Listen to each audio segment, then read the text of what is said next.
Hola a todos. Nos interesa la calidad de la democracia que vivimos los hondureños, que en los últimos tiempos hemos perdido la capacidad dialéctica, la capacidad de poder enfrentar nuestras opiniones con las diferentes, con las de los demás. Ayer escuchamos en esta plataforma la opinión de los integrantes del BOC, el Bloque de Oposición Ciudadana, una agrupación de partidos políticos de la oposición, sobre la actualidad del país, la elección del fiscal que está trabada en el Congreso de la República y la actualidad en general. Hoy queremos escuchar la opinión de funcionarios del gobierno que pertenecen evidentemente al Partido Libertad y Refundación sobre esos tópicos. Dos funcionarios de una oficina del Poder Ejecutivo que se llama Poder Popular están con nosotros y en esta ventana plural estamos abiertos para escucharles. Se trata de don Sergio Rivera, que es delegado nacional del Poder Popular, y don Cesario Padilla, coordinador de comunicaciones del Poder Popular. Señor Rivera, es un gusto recibirle aquí. Muchas gracias. Buenos días, Darío. Muchas gracias. Señor Padilla, es un gusto recibirle. Igualmente, muchas gracias, Darío. Buen día. ¿Qué es la dependencia que se llama Poder Popular? Es una unidad que fue creada para asegurar el proceso de participación de la sociedad, de la ciudadanía en los asuntos de gobierno, tener una relación directa pues, en los quehaceres estatales con aquellas comunidades que se organizan para el desarrollo local, o sea, y además también la veeduría de lo que hace el gobierno. ¿Cuál es el propósito de su oficina? Un pueblo organizado es un pueblo que atiende las demandas del gobierno y el gobierno escucha a la gente. Entonces, esa proyección que nosotros tenemos a través de consejos institucionales, consejos municipales y comunales, somos ese puente que escucha lo que necesita el pueblo, ese pueblo se organiza y ve cumplido en la medida de lo posible sus propósitos. ¿Y esta unidad, como le llama usted, don Sergio, en qué punto de la maraña burocrática está ubicada? Creo que somos los que estamos más al margen de la burocracia. A nosotros nos toca andar en las comunidades, vinculados a los sectores sociales y populares también. Creo que donde menos pasamos es en oficina. Y de esa, pues, a veces nos sirve más bien ser enlace, nos toca ir a buscar otros ministros para que atiendan necesidades de algunas comunidades. Nos ha tocado mediar con organizaciones populares también sobre diversas demandas. ¿Y en el organigrama dónde se les ubica? Pues yo creo que bien ¿Dependen de dónde? Somos de la Secretaría de Planificación Estratégica y dependemos del ministro Ricardo Salgado. ¿Y cómo está organizada su oficina en términos de secciones, responsabilidades específicas? Nosotros hemos tratado de tener un poder popular muy autóctono, no copiarlo de ningún país, porque el tema del poder popular se ha desarrollado en otros países, en Bolivia, en Venezuela, en Ecuador, etc.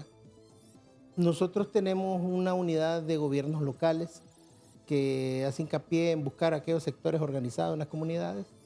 Tenemos una unidad de formación, que es la unidad que genera los procesos de generar una escuela de acuerdo a las necesidades comunitarias, y tenemos una unidad de organización, que es la que se desplaza a nivel nacional para interactuar con las diversas comunidades. ¿Cómo operan ustedes? ¿Qué hacen? Bueno, a través de la estructura que menciona el compañero Sergio, estructuramos a nivel mensual, incluso hasta semanal, esa proyección con el pueblo, además de comunicarla a través de nuestras cuentas en redes sociales y en los medios oficiales y también en el espacio, por ejemplo, que usted nos brinda. Y a partir de ahí, lo que mencionábamos al inicio, escuchar al pueblo a través de estas reuniones que sostiene el equipo de gobiernos locales, por ejemplo, que tiene una relación directa con las autoridades edilicias en el país, pero a la par de las autoridades, con estructuras que están dispuestas a organizarse y que creen en el proyecto. Un proyecto que nace del plan de gobierno que hoy tiene en el poder a la presidenta Castro. ¿Qué escuchan de la gente? Escuchamos, por ejemplo, demandas inmediatas.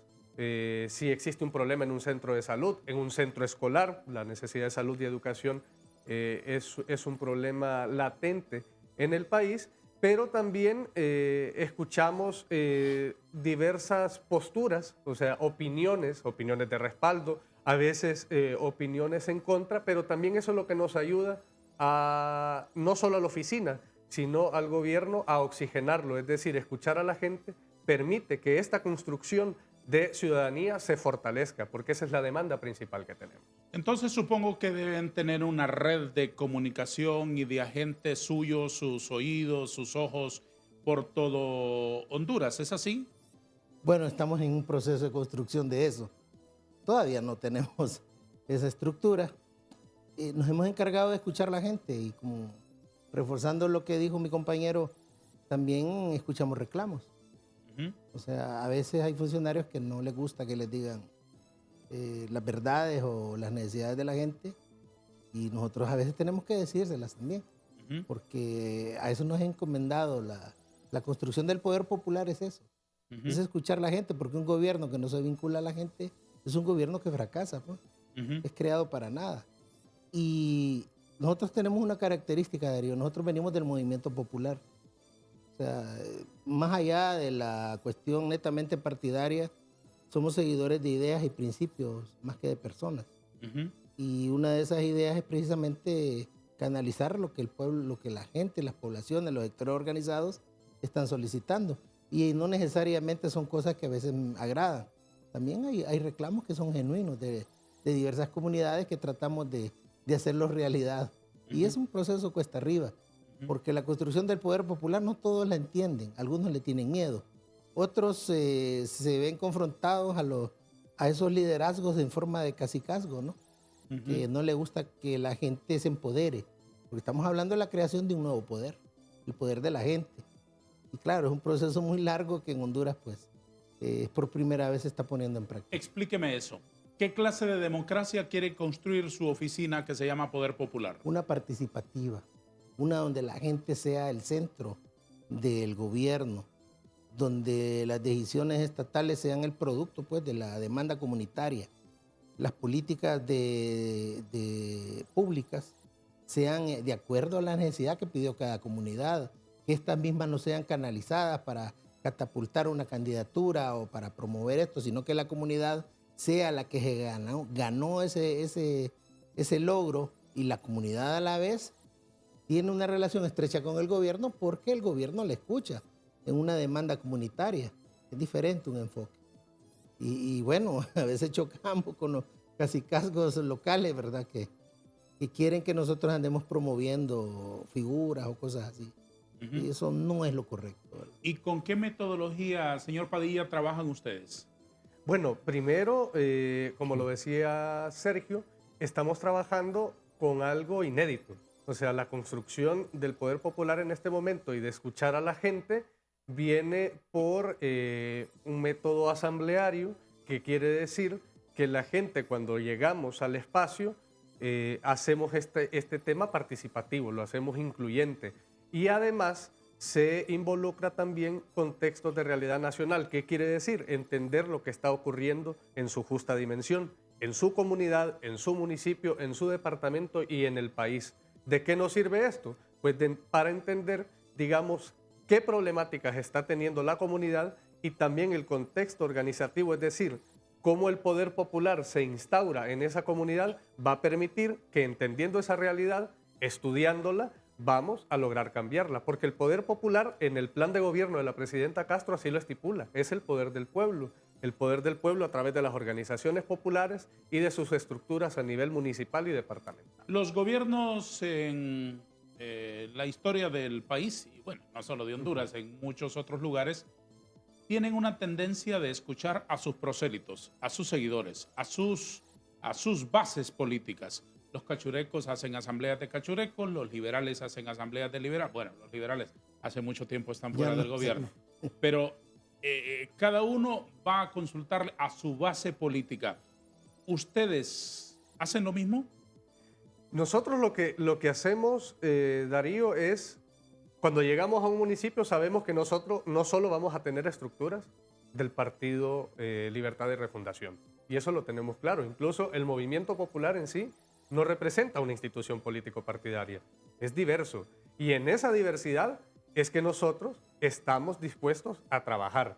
Y también tenemos esa retroalimentación, que el pueblo decide trabajar con nosotros en las estructuras donde nosotros nos presentemos. Entonces, no es un encasillamiento propio, porque el entendido de que somos gobierno y en el entendido de que estamos constituyendo una oficina de poder popular con participación ciudadana, la ciudadanía no la podemos encasillar en un solo partido político. La ciudadanía nos corresponde a todos. Sigue explicándome lo de la metodología. Van a un lugar, convocan una asamblea abierta para que el que quiera participar, participe, ¿no? Para que participe. Le escuchan, Sí, entienden, dice usted, el contexto en el cual se desarrolla esa comunidad y sus particularidades. Luego, ¿qué sigue? ¿Para qué les escuchan? Bueno, una vez escuchando sus planteamientos, entonces aquí está el trabajo del compañero Sergio, es articular todas esas demandas y presentarlas, digamos, a las diferentes instituciones que ayudan, que apoyan o que tienen ese tema de interés. ¿Para qué? Para que esa demanda ya tenga una línea de trabajo y que se vea cumplida en su realidad. Deme un ejemplo de que eso es efectivo. Vamos a ver, en una comunidad llegamos y ellos están ahorita por el tema de acceso al agua o de la carretera. Entonces ellos dicen, bueno, nuestra prioridad es mejorar los accesos para sacar los productos agrícolas, etc. Y fíjese que ya hicimos gestiones, queda la comunidad y no nos han escuchado. Entonces el Poder Popular viene y hace la gestión con el ministro correspondiente para que esa comunidad pueda tener acceso directo con ellos, puedan ser escuchados y que la carretera se haga. O sea, de esa forma la gente siente que ese es un triunfo de ellos también. Y al gobierno también le conviene, ¿por qué no decirlo? Porque de una u otra forma se acercan más. Es que hay una característica, Darío. Mire, los gobiernos normalmente caen en las burocracias y los ministros no salen de sus escritorios en la mayoría de los casos. Creo que se quedan administrando las crisis que heredan y por lo general se pierde ese contacto con la gente a la que vuelven a ver nada más para los procesos electorales. Entonces ahí es donde nosotros decimos, no, eso no puede ocurrir. Tiene que haber una forma de que la gente también participe, interactúe, ¿verdad? Tengan mayor vínculo para mejorar la escuela, para mejorar el centro de salud, para tener producción agrícola. Entonces, de esa forma el gobierno también se fortalece, porque estas personas, al ver realizado y materializado, ¿verdad? sus necesidades, lo ven como una conquista colectiva. ¿En qué consiste el deseo de querer construir un poder popular? ¿Con qué propósitos? ¿Qué quieren lograr ustedes? Me lo responde después de una pausa, si le parece. Sí. Detenemos nuestra conversación 3 minutos para la publicidad.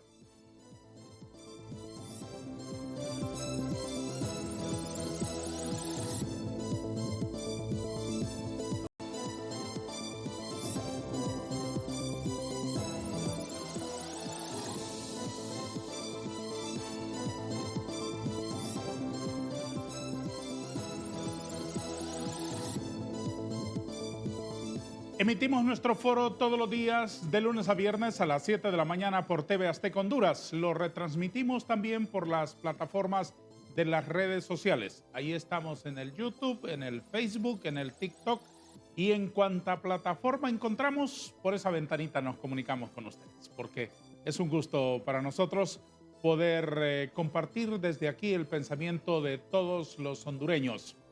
Además, retransmitimos nuestra emisión de cada día a las 10 de la noche, después de los deportes, por TV Azteca Honduras. Gracias a usted por ser parte de nuestra creciente teleaudiencia. Hoy escuchamos a funcionarios del Poder Popular, una oficina del gobierno que depende de la Secretaría de Planificación y Estrategia. Don Sergio Rivera, delegado nacional del Poder Popular. ¿Qué significa construir un poder popular? Es construir un poder, un nuevo poder. Generalmente se habla de los 3 poderes ya establecidos, que el legislativo, ejecutivo, judicial. Incluso hay periodistas que se llaman el 4º poder. Pero la verdad es que el poder popular es la creación de un poder que emana de abajo, se crea de abajo para arriba. Incluso el verdadero poder popular no se hace desde el gobierno, se hace desde la gente. Nosotros en este momento solo somos mediadores de la creación de ese poder. Estamos en un esfuerzo titánico porque, bueno, lo hacemos desde una visión de la gente y no con con una visión de querer organizar a la gente para manipularla, sino que más bien sea la gente la que en algún momento tenga el acceso de dirigir el gobierno, ¿verdad? Con las propuestas, con la consulta popular. Por eso se llama poder popular. Y cuesta entenderlo, desarrollarlo, porque no hemos tenido esas prácticas nunca en el país. Ujú. ¿Con qué han chocado? Bueno, primero con los cacicazgos, con los estigmas también del poder popular, ¿verdad? Porque hay gente que nos ha acusado que andamos construyendo un nuevo sistema de vida. Bueno, la verdad que es una nueva forma de vida, lograr que la gente participe directamente en la ejecución de su gobierno. Pero con lo que más hemos chocado es con el desconocimiento y el abandono de aquellas prácticas que a veces se pregonan de gobernar con el pueblo, de algunas personas. Y a veces también con la falta de formación política e ideológica de algunos funcionarios. ¿Tener un poder popular para qué? ¿Para que funcione cómo? Mire, no hay gobierno que sea más fuerte que el que tiene a un pueblo organizado. El gobierno más fuerte es aquel que la gente le dice qué es lo que va a hacer, cuáles van a ser sus prioridades. Ese es el gobierno más fuerte, es un gobierno que dura. Y eso le genera gobernabilidad, le genera eficacia en lo planteado, ¿verdad? De una u otra forma, inclusión también, porque como dijo Cesario, nosotros organizamos consejos comunales y los consejos comunales le llega de todo tipo de afiliación política, por lo general es casi un patronato. Y entonces, pero un patronato que no es organizado para efectos electorales, sino que para efectos comunitarios. Entonces, chocamos con aquellas prácticas viejas, ¿verdad? De personas que ven todo tipo de organización como un instrumento netamente electoral. Y no es precisamente lo que andamos creando nosotros. ¿Y de qué sirve que la gente alce la voz en cualquier esquema, bajo cualquier gobierno, si el gobierno no escucha? Bueno, de eso se trata, porque es un proceso que hay que construirlo. Por eso se llama poder, un poder de la gente. Queremos que la gente sea escuchada, pero en forma organizada. En forma individual nadie puede ser escuchado en ningún lado. Y que la estructura organizada con un proyecto comunitario, con una estrategia de cómo echarlo a andar, hay una obligación del gobierno de hacerlo cumplir, quiera sí o no, porque ese es el mandato que nos dio la presidenta. ¿Por qué no tienen una ley? Porque, como decía Sergio, el proceso de cimentar las bases, llamarlo, ocurre en este momento. O sea, venimos, lo reitero, de un proceso inédito. Venimos, por ejemplo, de estar con el compañero Sergio y de hacer reclamos en la calle por años. Pero en esta ocasión, cuando uno se acerca directamente a la comunidad, cuando se acerca al municipio, viene con ese proceso de dejar las bases para que un grupo de 2, 3, 4, 5, 6, 10 personas tengan esa movilidad constante. Esa movilidad constante de decir, me falta este vaso con agua aquí en esta mesa. ¿Qué tengo que hacer? Bueno, voy a ir a la secretaría tal o a la dependencia tal a dejar sentado de que sin ese vaso con agua no puedo avanzar. Tengo el vaso con agua, entonces voy identificando otras necesidades, que el vaso sea de cristal, que sea de plástico, claro, que sea permanente. Eso es cimentar las bases. ¿Para qué? Para que cuando se vea que la gente organizada le atienden sus necesidades y se ven cumplidas en concreto, entonces la demanda es más grande. ¿Y cuál es esa demanda más grande? Que la articulación sea reconocida como un instrumento. Sí. Sí, Darío, yo sí creo que debería haber una ley. Es correcto. Y pues de una u otra forma en ella exponer a la comunidad a lo que pretendemos con el poder popular. O sea, la ley te da claro qué es lo que debemos hacer, hacia dónde va el poder popular, y así se evita pues los problemas de especulación, de campaña y de sentimientos que hay alrededor de los verdaderos propósitos que tenemos. Vamos a ver, queremos crear una nueva forma de participación de la gente. Decimos que la gente debe ser primero, o sea, la que lleve la voz cantante del proceso de desarrollo del gobierno. Pero no tenemos esa cultura todavía. Cualquiera, el partido político que sea, todavía no ha entrado en un proceso cultural de ese tipo, porque por lo general hemos instrumentalizado la participación ciudadana, ya sea en cualquier tipo de estructura. Y hoy estamos hablando de que esa gente tome decisiones, dirige el país. Explíqueme, ¿y por qué el gobierno que impulsa el poder popular es un gobierno que no escucha a la gente? Bueno, es que depende de dónde se mire la... Bueno, le voy a explicar entonces Ajá. desde dónde lo miro yo. Vamos a ver. En los gobiernos anteriores, vamos a poner de ejemplo cualquiera de los gobiernos anteriores. A los sindicatos, a los gremiales, al Citramedis, al Colprosuma, a las organizaciones que iban a la calle a reclamar, les acusaban de comunistas, desestabilizadores del régimen, ñángaras, instrumentos del comunismo internacional, expansionista, maoístas, castristas, sandinistas, farabundo Martí, lo que sea, y que querían sembrar de bombas y de caos y de anarquía este país. Sí. No los escuchaban. No, Los rotulaban y no los escuchaban. así es. Hoy, el gobierno, y ustedes lo saben bien, a todo el que opina distinto, golpista, oligarca, narcotraficante, hijo de su abuela, etcétera, etcétera, etcétera, etcétera, etcétera. Lo mismo, con otras palabras, pero lo mismo. La descalificación para el que opina distinto. No, Explíqueme eso. bueno, yo creo que la descalificación ha sido mutua. Porque también los medios de comunicación que en alguna medida tienen, donde tienen participación, también la oposición descalifican al gobierno, nos acusan de comunistas, que queremos hacer otra Venezuela, Cuba, Nicaragua. Y yo creo que esos calificativos no han desaparecido del espectro comunicativo nacional. Incluso nosotros lo que pretendemos es que no es que desaparezcan las ideologías. Obviamente yo tengo bien clara mi ideología. Yo soy de izquierda. Y usted quizás me recuerda, yo soy gremialista.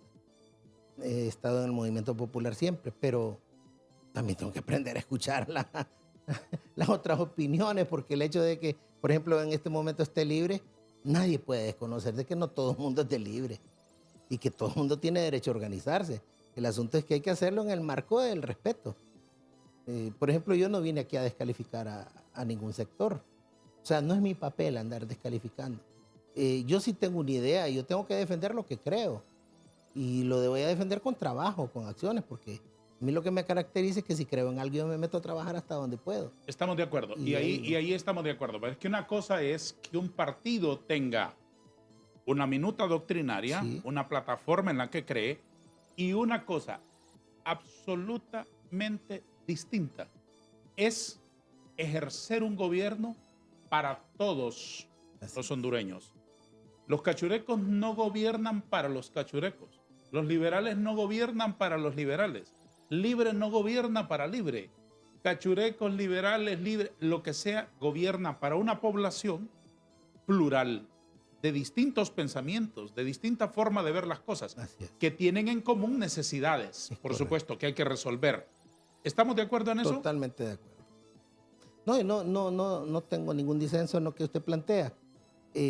Pero aquí estamos, bueno, mi trabajo es involucrar a un nuevo actor que ha estado ajeno a ese proceso. Ujú, Y es el mero pueblo. ujú. O sea, por ejemplo, yo tengo vínculo con los sectores populares, Sí. con los gremios. Vengo del movimiento magisterial. Entonces, de una u otra forma, me ha tocado en múltiples ocasiones buscar expresiones de diálogo con los maestros y Sí. con representaciones estatales de educación, Sí. o con sindicatos, pues, para que sean recibidos por sus patronos Ujú. en diferentes instancias gubernamentales, y hemos hecho el papel. Entonces, de una u otra forma, ha logrado tener mayor gobernabilidad. Y eso es válido porque un gobierno que busca espacios de diálogo, creo yo que avanza. O sea, la confrontación creo que debe ser el último recurso que se puede echar uso en un gobierno. Don Cesario, ¿y la propuesta de ley que hubo el año pasado no llegó al Congreso del Poder Popular? Bueno, se quedó en un proceso de discusión, tenemos entendido, la presidía el compañero Rafael Sarmiento. ¿La presentaron al Congreso? Está solamente en comisión de dictamen, digamos, está... Entonces sí, la presentaron sí, al está Congreso. presentada, pero no ha avanzado, digamos, en el proceso para que transite ya su aprobación. ¿Por qué no la llevaron adelante? Bueno, hay que entender que incluso usted que fue congresista en su momento, el Congreso se enfrasca en diversas tonalidades y debates, ¿no? Y eso es lo que no nos permite a nosotros, digamos, detenernos. O sea, tenemos prohibido detenernos en nuestro trabajo. Estamos esperando que cuando lo estimen conveniente avance la propuesta. Del embargo, nosotros tenemos que seguir trabajando, escuchando a las diferentes expresiones que Sergio mencionaba. Uh-huh. Lo del poder popular lo escuché la primera vez, por lo menos, no así literalmente, pero sí el concepto, en el discurso inaugural de doña Iris Xiomara de Celaya en el 27 de enero del 2022 en el estadio, cuando lamentó, quiero ser preciso en las palabras, no dijo dictadura, pero sí habló de una fuerza, como de una camisa de fuerza de las mayorías calificadas en el Congreso, y que para sobrepasar esas mayorías calificadas en el Congreso había que optar por el poder popular, por el acuerdo de los ciudadanos, mientras no se lograban acuerdos entre los políticos que integran el Congreso. ¿Ese es el propósito del poder popular? No es más amplio. O sea, no solo tiene que ver con el tema del Congreso. Primero que todo presidente busca tener gobernabilidad. Sí. O sea, eso es un principio básico. Pero recuerde que este gobierno declaró ser parte, o por lo menos tener como propósito, la construcción del socialismo democrático. Sí. Ya no lo vamos a negar. Pero eso no se hace por decreto, estimado. Xiomara Castro no va a amanecer mañana diciendo que declara Honduras socialista. Eso es mentira, eso no va a ocurrir así. Ese proceso es horizontal, es con la gente. Nosotros estamos lejos todavía de tener un Estado que pueda llamarse socialista, porque todavía estamos en un proceso de transición, por decirlo así, de recuperación de un país que ha sido bien maltratado económica, política y socialmente. Sin embargo, la mayoría de los gobiernos que dicen ser sus socialistas, su joya de la corona es presentar una salud robusta, una educación de calidad, y nosotros todavía estamos muy lejos. Y los niveles de participación ciudadana son más colectivos, más activos, más dinámicos. La comunidad se organiza en cada una de las expresiones, mujeres, en trabajadores, etcétera, etcétera. Todavía el movimiento popular tiene muchas falencias, tiene crisis en algunas expresiones del movimiento popular, ¿verdad? Divisiones heredadas o infundadas o creadas al interior de las mismas han debilitado ese movimiento popular, que otrora era el brazo fuerte para un proceso de esta naturaleza. Entonces también nos toca buscar la forma de cómo el movimiento popular vuelve a tomar forma, fuerza, legitimidad en los propósitos para los cuales también ¿A qué le llama movimiento popular? Bueno, a las diversas expresiones, ya sean gremiales, sindicatos, ¿verdad? Organizaciones comunales, ¿verdad? Patronatos. Todas estas son organizaciones populares que tienen reivindicaciones propias. Muchas sin democracia interna. Esa es la crisis heredada. Conozco sindicatos que tienen presidentes desde hace 50 años. Y yo conozco colegios magisteriales también. Están en contra de la reelección de Juan Orlando. Sin embargo, el presidente del sindicato se reelige 500 años. Sí. No le contradigo. Sin embargo, también hay que generar nuevas prácticas de participación política. Desde luego. Vamos a ver. La mayoría calificada de 86 diputados en el Congreso es una especie de garantía que dejó el constituyente para el proceso legislativo. ¿A ustedes les parece eso un error? No, definitivamente no. Sin embargo, esa expresión para llegar al consenso en el Congreso Nacional perfectamente puede ir acompañada de la agenda que proponga el pueblo. Así como nosotros estamos trabajando a nivel comunal, departamental o municipal, no existe ningún problema. Entonces, si esos 86 votos atienden el llamado del pueblo que está abajo, que está en la colonia, que está en el caserío, apoyándole perfectamente esos 86 votos, y el pueblo pueden hacer una conexión perfecta. Vamos a una pausa. Este es el programa Hablemos con Hechos de TV Azteca Honduras. Más cerca de ti.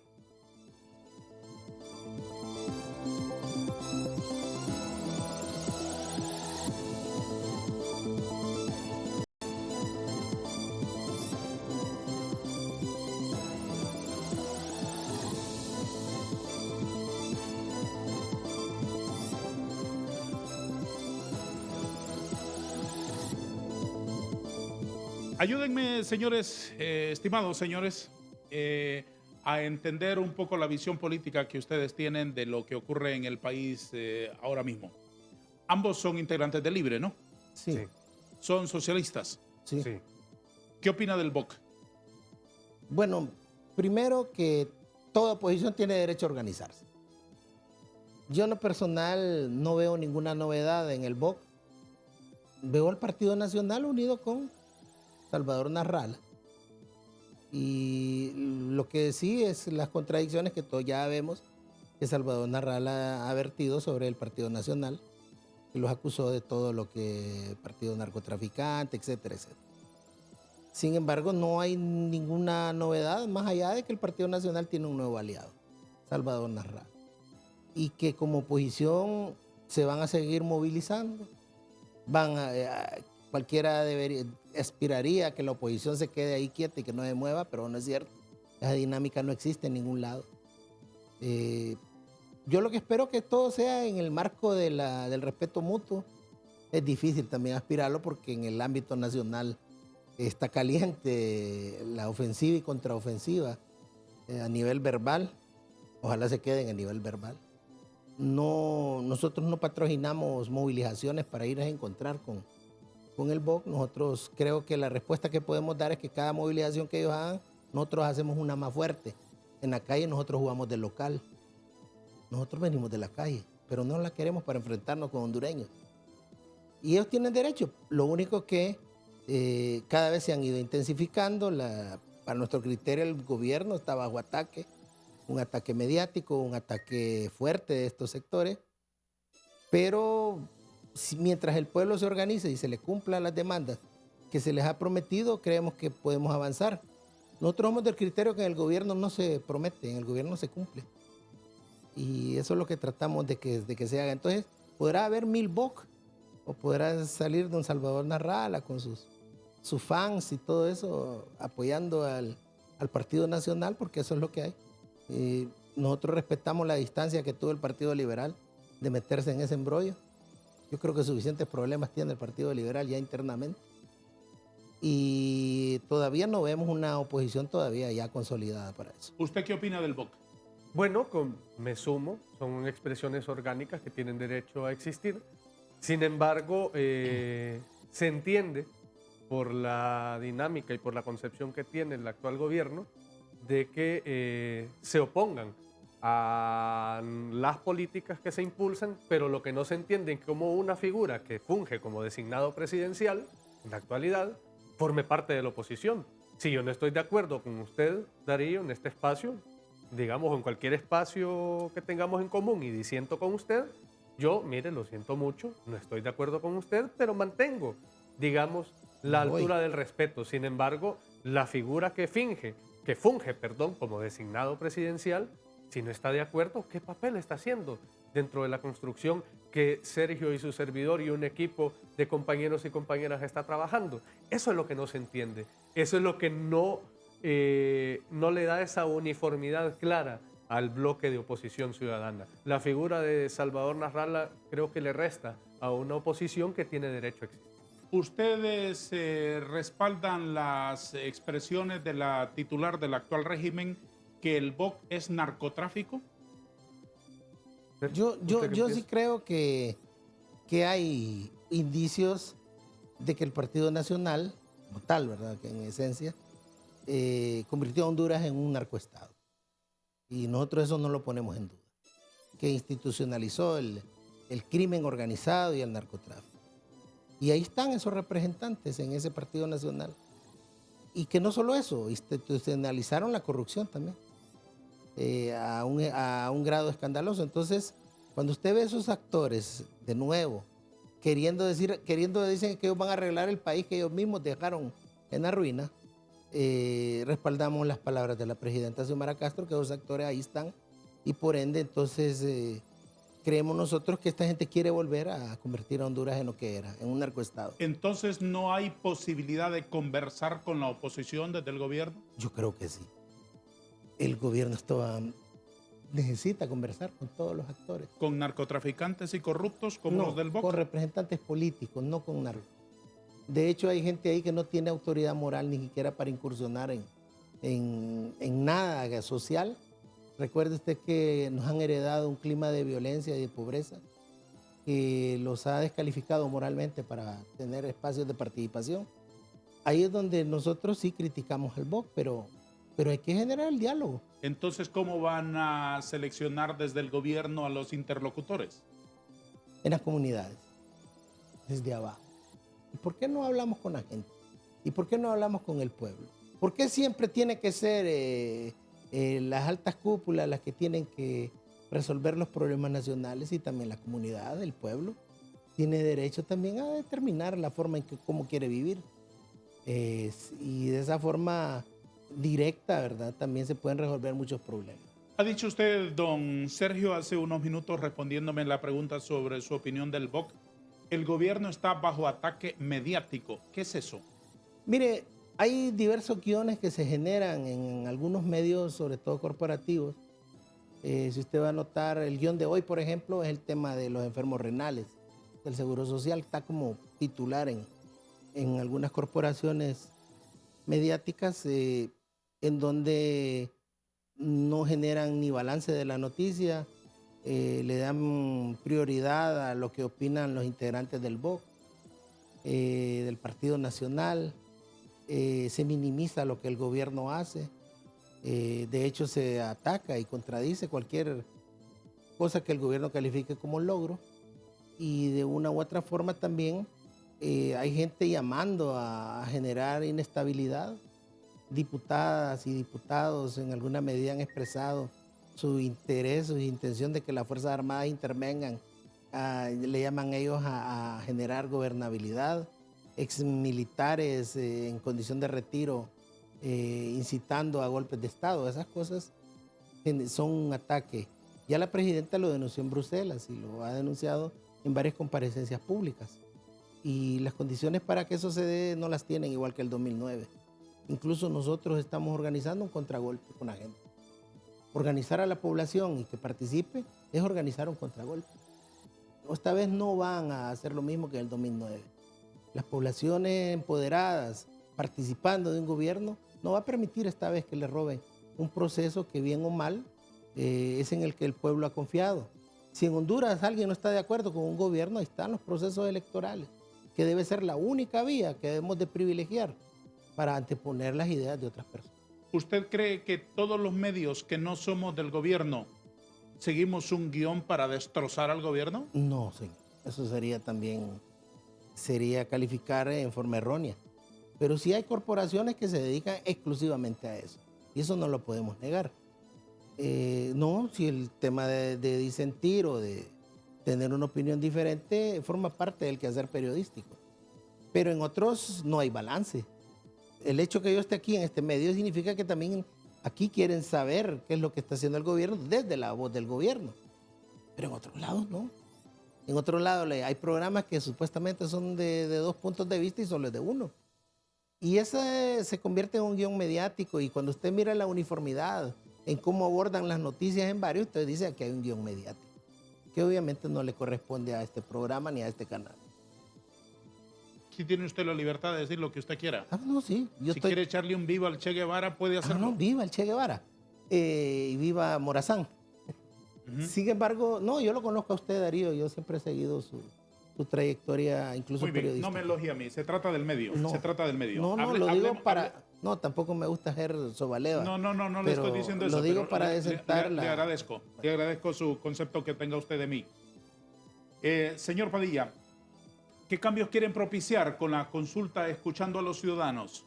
Bueno, lo primero es la realidad del espacio donde nosotros llegamos, la realidad local. Ese es el primer cambio. En la medida de que, por ejemplo, tengan acceso a tramos carreteros dignos, a un centro educativo con las condiciones mínimas para que reciban clases los niños y niñas, que tengan agua potable, que tengan acceso a la canasta básica. Esos son los cambios que nos interesan. ¿Por qué? Porque venimos de contextos donde tenemos aulas cerradas, donde hay malos accesos de tuberías, donde tenemos tramos carreteros desastrosos, pero eso lo hace la gente. Explíqueme algo. ¿Y sí. usted cree que los funcionarios que están encargados de resolver eso, la tubería, el agua potable, las aguas negras, el ambiente, la seguridad, la escuela, el hospital, etcétera, ¿usted cree que los funcionarios encargados de darle respuesta a eso lo ignoran? No lo ignoran, pero están obligados a hacerlo, porque ese es su mandato. Ese es un mandato que le da de acuerdo a la institución que representan. Sin embargo, el Poder Popular, ¿qué es lo que hace? Que venga 10 personas organizadas, un número, y que le digan, señor ministro de tal ramo, esta es la problemática que tenemos, se la hemos planteado a el delegado del Poder Popular y necesitamos esta respuesta. Entonces, lo que se está haciendo en ejercicio democrático es la gente directamente al gobierno le está diciendo tenemos esta necesidad. Y en el mandato de la Secretaría de Estado en los despachos de tal, necesitamos el urgente cumplimiento. ¿Es necesario tanta vuelta? ¿Usted cree que el ministro de Salud no sabe que en el hospital escuela no le dan medicinas a nadie? Perfectamente lo sabe, Darío, pero el tema es la participación de la gente. Eso es lo que nos interesa a nosotros. Que Sí, la gente tenga la actividad ¿Pero para qué? de decidir. ¿Pero para qué? Para Hace que se vea falta cumplido. ese otro componente. Es que no se ha escuchado al pueblo, Darío. Sin la decisión de ese señor que va a resolver el problema, sin la práctica en el gobierno local, un alcalde no va a resolver el problema de una comunidad por más que se lo griten. Necesitamos que el funcionario sepa estar a la altura de sus deberes. Sí, ahí es donde entra el poder popular, porque lo que queremos evitar es que las grandes decisiones estén solamente asignadas a ese funcionario. Enclaustradas. O sea, lo que queremos es que también le responda al pueblo y que el pueblo demande y logre sus objetivos. ¿Y por qué no lo hacen en este momento? Bueno, precisamente. ¿Por qué no hay medicinas en los hospitales, por ejemplo? Para solo poner un tendría aspecto. yo que conocer el tema de la compra de medicamentos y la eliminación de los fideicomisos que tenían amarrada la compra de los mismos. La semana pasada, 18 meses después de que terminó la feroz dictadura que ustedes combatieron, entrevisté por lo menos unos 10 pacientes del Hospital Escuela, tomados al azar mientras emitíamos, sin llevar activistas ahí de nadie, sin llevar agentes del narcotráfico ni nada por el estilo, ciudadanos comunes de Honduras, y ninguno de ellos iba satisfecho con las medicinas. Iban con una lista en una receta y de 5 me dieron 1. De 5 no me dieron ni 1. De 5 me dieron solo 2. Bueno, sí. Ajá. Yo inicié esta conversación diciendo de que estamos en un proceso de transición. Todavía el gobierno está tratando de capitalizarse para atender el rubro educación, el rubro salud. Obviamente hay que mejorar y hay que reconocer de que definitivamente los hospitales deben de tener, además de medicina, mejor atención médica. Y ese proceso es a corto plazo. En el más de año y medio que se lleva ya tiene que tenerse el parámetro para que eso se solucione al menor tiempo posible. ¿Por qué no se hace, pues? Bueno, yo entiendo que el principal recurso es el económico, más que la voluntad. Recuerde usted que el Estado quedó amarrado con fideicomisos que han dejado los diversos congresos nacionales amarrado la compra de medicamentos. Los fideicomisos para las vayan medicinas lo eliminaron. Sí, los no acaban de tenían un plan eliminar. B entonces. No, porque no hay compras directas para el mismo. O sea, todavía existen los procedimientos del Estado y los fideicomisos amarraban al Estado a que una empresa X vaya a la India a comprar unos medicamentos casi por vencerse. Y eso es el tema de que se requiere salud de calidad y medicinas de calidad. Entonces, sí pudiera haber medicinas en los hospitales, pero bajo el mismo proceso con medicinas de mala calidad. Una pausa, la última. Les aseguro que es la última vez que interrumpo una sabrosa plática como la que sostenemos hoy con dos funcionarios públicos de la Oficina del Poder Popular del Gobierno de la República. 2 minutos y retomaremos la conversación.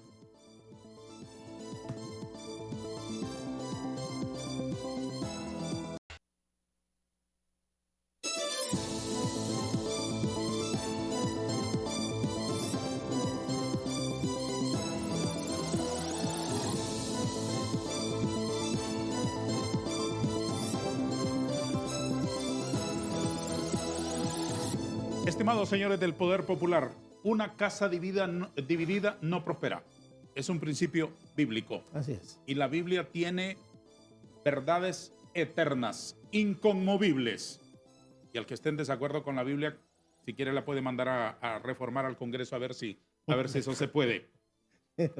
¿Usted cree que el gobierno puede salir adelante con las notables diferencias internas que tiene? No, definitivamente que hay que mejorar el tema del diálogo, Darío, con la sociedad. También en los actores políticos. Hay que encontrar puntos de encuentro sobre temas nacionales, porque hay cosas que tienen que ver con todos los hondureños. Sí, pero hábleme de la casa La primero. salud. Antes de salir de la casa, hablar con el vecino de la acera de enfrente, con el azul, con el violeta, con el rojo, con el negro, con el amarillo, etcétera, Entiendo, etcétera. yo creo que el gobierno también tiene que tener claro el proyecto de refundación, en qué consiste, y que todos sus funcionarios entiendan qué es la refundación del país, qué es lo que queremos refundar. Bueno, refundar es hacer algo nuevo, es volverlo a hacer, pero hacer qué cosas nuevas, qué cosas queremos hacer nuevas en salud, en educación, y que todos lo entiendan. Sí, porque en el gobierno yo aprecio que no hay uniformidad en ese criterio. No todos entienden la refundación Es correcto, igual. es correcto. No todos son socialistas del mismo tono. No, para nada. Hay algunos que son socialistas más radicales, De derecha con incluso. barba y con boina y toda la parafernalia, y otros que son socialistas bastante light. Sí. Hay algunos del gobierno que son muy nacionalistas en el sentido estricto de la palabra, muy hondureñistas, muy morazanistas, y hay otros que de la cultura maya, lo único que les gusta es que sus hijos nazcan en Miami. Bueno, sí, definitivamente coincido que no todos están comprometidos con el proyecto de refundación. A lo mejor no todos entienden cuál es el proyecto que se expuso cuando se sometió a aprobación de la población el plan bicentenario en el proceso electoral. Ujú. Hay unos que dentro del gobierno le tienen miedo a esto del socialismo democrático, Ujú. ¿verdad? Y creen que vamos a empezar a comer niños ya de una vez. Pero sí debe haber mayor, creo que el gobierno incluso, yo soy del criterio que debe componerse, que debe de sacarse del gobierno a aquellos funcionarios que no están haciendo su labor, que están más interesados en los viajes, Ujú. están más interesados en tener una vida decorosa que quizás nunca tuvieron, y que ven en el gobierno una oportunidad para realizar sus planes personales. Esa gente no cabe en estos proyectos. Esa gente jamás va a entender lo que es refundación, ni va a entender a la población. ¿Hay O sea, burócratas así? Claro que los hay. Claro que los hay. No voy a empezar aquí a hacer la lista de personas, pero sí los hay. Creo que la población puede reconocer a esos funcionarios. No tenemos tiempo para una lista tan no. larga. Bueno, Don Cesario, ¿qué opina usted de las relaciones de Honduras y Estados Unidos? Bueno, son centenarias. ¿Cómo deben ser? Y deben mantenerse en el marco del respeto, como usted lo llamaba, la casa, en lo que se haga a nivel de gobierno hondureño, y ser respetuoso de la dinámica que tiene el pueblo estadounidense. Eso no lo limita de ninguna manera. Aterricemos en un asunto importante en este momento. El Congreso de la República, que es una expresión popular y que los ciudadanos decidieron tanto elegir a Toño Rivera como a Bartolo, el mismo respeto merecen los votantes de Toño Rivera como los de Bartolo, el mismo. La misma dignidad tiene un voto en favor de uno o de otro, nos guste a nosotros o no. ¿Qué opinan ustedes de esa traba que hay para la elección del fiscal general y el fiscal adjunto? Bueno, yo rápido mencionaría que el Ministerio Público no es un tema fácil, digamos desde su creación a mediados del año 94, y que lo que debemos de tener presente, no solo los diputados, sino la ciudadanía, es el contexto en el que se desenvuelve. Venimos de un Ministerio Público que criminalizó a liderazgos populares en la última década. Un servidor es un testigo vivencial de lo que estoy mencionando, y que debe de privar las dos personas que dirijan el Ministerio Público. Deben de, parte de ese consenso debe ser que sirvan al verdadero papel que el Ministerio Público debe cumplir. Dado lo que hemos visto en el Congreso de 2 intentos fallidos por elegir al fiscal y a este momento ningún acuerdo entre los partidos para resolver el asunto, ¿cómo lo ve usted? bueno, que tienen que encontrar el entendimiento. no pueden postergar más, tienen que encontrar un equilibrio.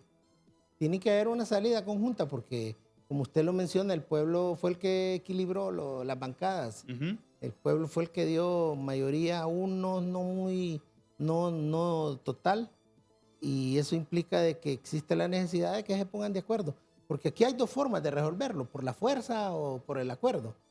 Y creo que por lo menos en el gobierno y Libre están apostando por un acuerdo.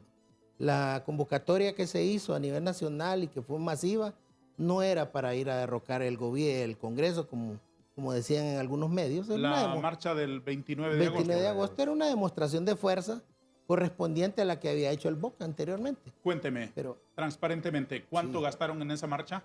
pues yo entiendo de que utilizamos los métodos de la resistencia. Les cuento que nosotros estuvimos pintando camisetas.